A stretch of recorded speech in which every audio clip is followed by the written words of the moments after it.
Olá, eu saúdo a todos com a santa glória da paz do Senhor, amém? Hoje é motivo de muita alegria de reabrirmos o nosso programa do Ministério Sal da Terra. E devido a motivos pessoais, tivemos que dar um tempo para as coisas voltarem ao seu normal, e graças a Deus estamos aqui. Como muitos têm dúvidas a respeito sobre as 70 semanas de Daniel, hoje eu venho entrevistar o irmão Afonso, que é o meu esposo. Ele irá nos responder algumas perguntas em relação às semanas proféticas de Daniel, que se encontra no livro de Daniel, capítulo 9. Irmão Afonso, por favor. Amém. Saúde amada igreja com a paz do Senhor. A gente está muito feliz de estar voltando, retornando, né, ao convívio com vocês. E o que a gente tem para trazer agora para vocês é exatamente explicar o que são essas 70 semanas de Daniel.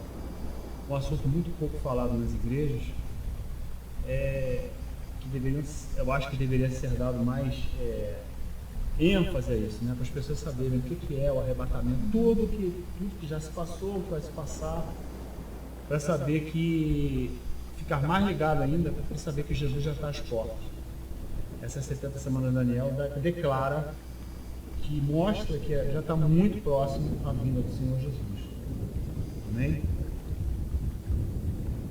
E, irmão Afonso, o senhor vai falar alguma coisa da palavra? Vamos lá. O que é a palavra? Essas 70 semanas de Daniel, o que é? Foi Daniel, o profeta Daniel, que profetizou isso, né? E está lá em Daniel 9, 24. Então, 9, 24, do 24 até o 27. Eu vou ler devagarzinho e vou falar para vocês aquilo que eu interpreto disso, né? 70 semanas estão determinadas sobre o teu povo e sobre tua santa cidade, para extinguir a transgressão e dar fim aos pecados, e expiar a iniquidade, e trazer a justiça eterna, e selar a visão e a profecia, e ungir o santo dos santos. Né? Então, quer dizer, isso aqui já é o resumo de tudo. Deus fala o que são essas 70 semanas de Daniel por causa do profeta, né? E o que ela veio esse tempo todo, o que é a função, o que vai acontecer com ela, por que vai acontecer essas 70 semanas, né? Sabe e entende, desde a saída da ordem para restaurar e para edificar Jerusalém, até ao Messias, o príncipe, 7 semanas e 72 semanas. As ruas e as tranqueiras se reedificarão, mas em tempos angustiosos, né? E depois das 62 semanas, será tirado o Messias. Vou explicar isso. E não será mais, e o povo do príncipe, que há de vir, destruirá a cidade e o santuário. E o seu fim será com uma inundação. E até o fim haverá guerra. É exatamente a segunda parte da grande tribulação. Haverá guerra. Está determinado as assolações do Senhor. Ele firmará um concerto com muitos por uma semana. O que significa isso? Quem é ele? O anticristo. E na metade da semana, no restante da outra semana, fará cessar o sacrifício e a oferta de manjar. Quer dizer, vai acabar o tempo bom, né?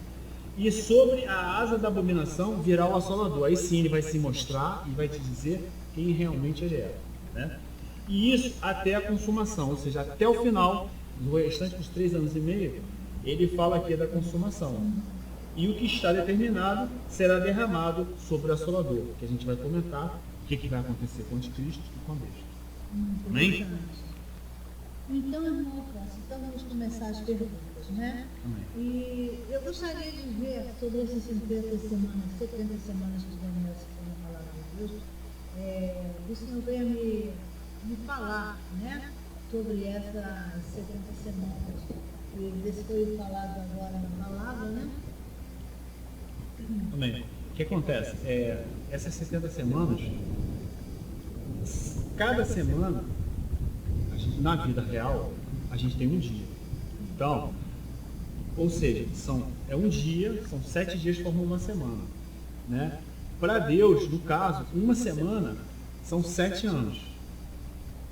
Então, no primeiro período, são 7 semanas, ou seja, são 49 anos.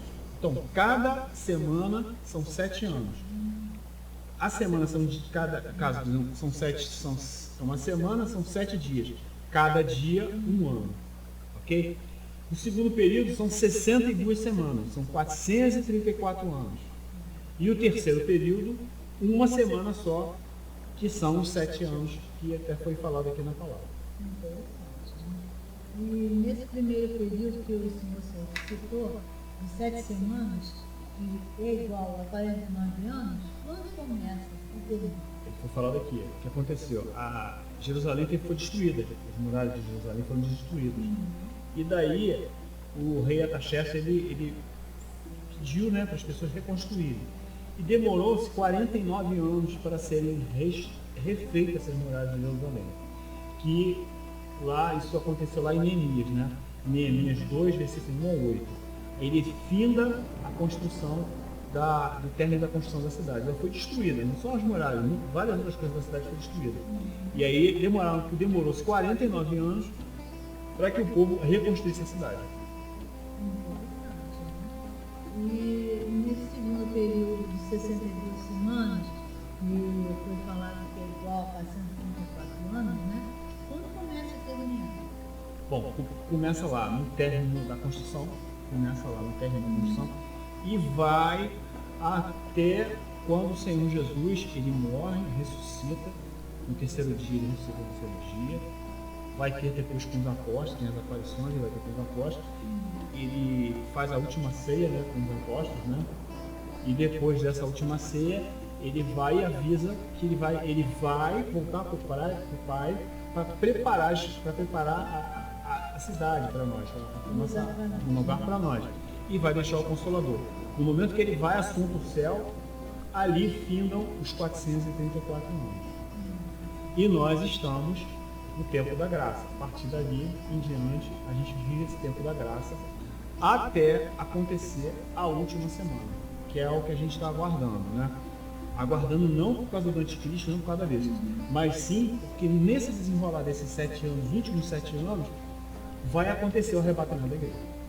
Então, o período que termina, o segundo período na subida de Jesus, depois que ele ressuscitou, né? Exatamente. Ele veio a nós e ele deixou o Consolador para conosco, né? Exatamente. Então, o terceiro período, quando é que vai começar?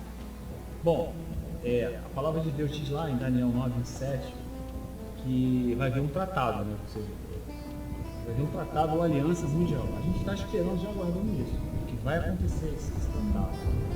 E é nesse momento que começa a contar esse período. Quando o anticristo, ele começa a dominar o mundo, ou seja, ali que vai começar exatamente esse terceiro período, que são os 7 anos. Como se divide essa última semana desse terceiro período? Foi o que eu falei na palavra, né? A primeira metade da semana são 3 anos e meio, e a segunda metade são 3 anos e meio também, né? E isso está em Apocalipse 12, versículo 6. Assim se divide esse terceiro período. 3 anos e meio uma primeira fase de tranquilidade total, e depois 3 anos e meio de desgraça.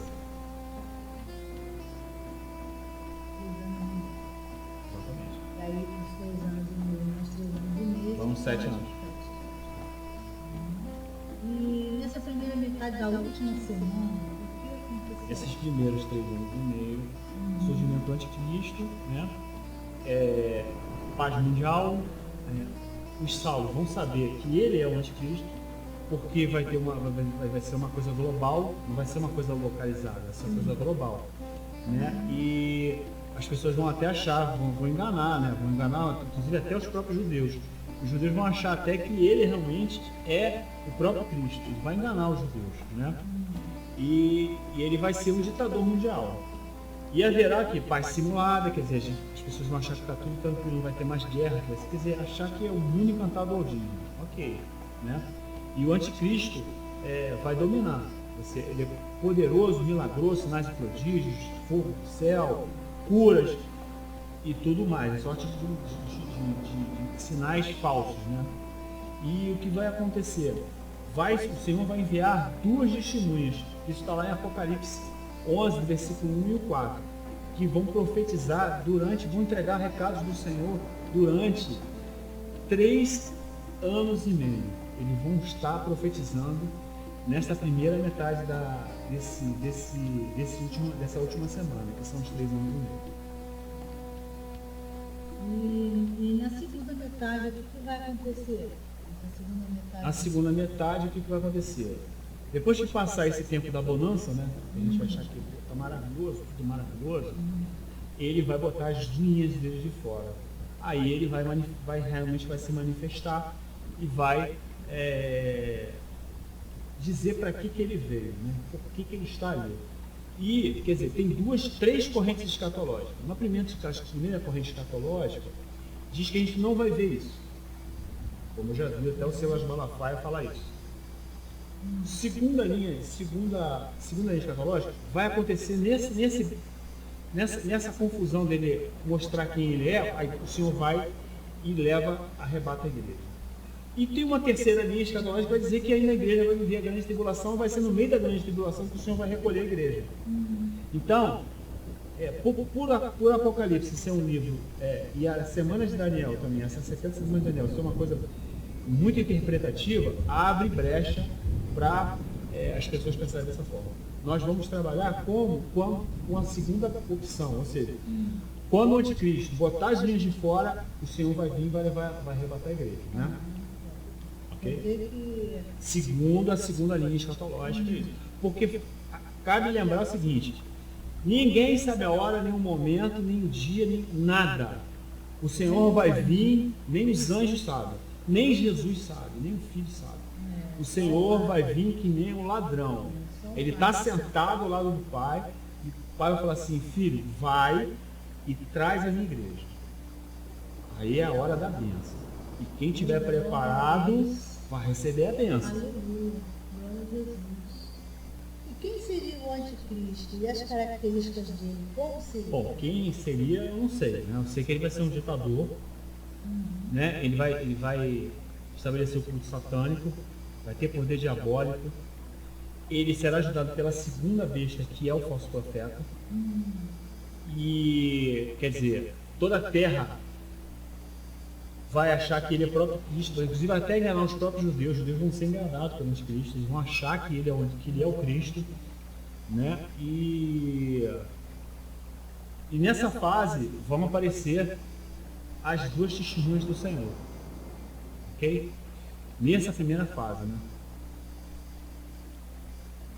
Sim, e do falso profeta, que é a segunda vez, qual será a função dele?